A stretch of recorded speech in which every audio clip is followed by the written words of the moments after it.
Чтобы сделать такой камин, нужно приобрести такой мебельный щит. Потом обычной ножовкой пилим там, так как нужно нам нужный размер.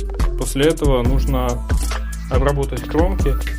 И это мы делаем вот такой вот кромочной лентой. Я, например, использовал такой монтажный клей. Потом я взял от старого монитора, разобрал экран. У меня такая стекляшка, типа пластиглаза. Берем обычный вот такой черный поролон.